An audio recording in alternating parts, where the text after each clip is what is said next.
Palais de la Nation, vendredi 30 janvier 2026. C'est dans la matinée que l'hélicoptère transportant le président de la République s'est posé dans l'historique enceinte. Il s'agit de la première visite que le chef de l'État congolais effectue cette année à l'étranger. À Kinshasa, le chef de l'État a rencontré son homologue Félix-Antoine Tshisekedi Tshilombo en présence de la première dame du Congo, Antoinette Sassou Nguesso, avant le tête-à-tête entre les deux dirigeants. Leur entretien, qui s'inscrivent dans le prolongement de ceux qui ont eu lieu le 24 janvier dernier à Oyo dans le département de la Cuvette, ont tourné autour de la coopération bilatérale entre Kinshasa et Brazzaville et de la situation à l'est de la République démocratique du Congo. À propos de cette situation, le panel des facilitateurs de l'Union africaine vient de séjourner en RDC avant le Rwanda et le Burundi. Toujours à Kinshasa, plus précisément à la cathédrale Notre-Dame du Congo, le président Denis Sassou Nguesso, accompagné de son épouse, a assisté à une messe en mémoire de François Kaniki, ancien sénateur décédé le 13 janvier dernier à Paris en France.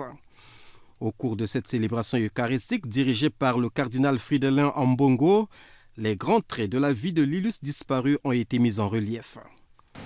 Aujourd'hui, notre frère, l'honorable François Kaniki, a fini sa course. Mais en gardant la foi,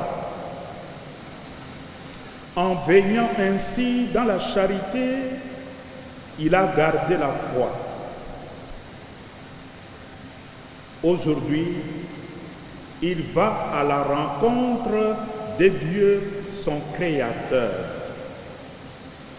Loin d'être une fin absurde, sa mort est un passage vers Dieu, illuminé par la résurrection du Christ.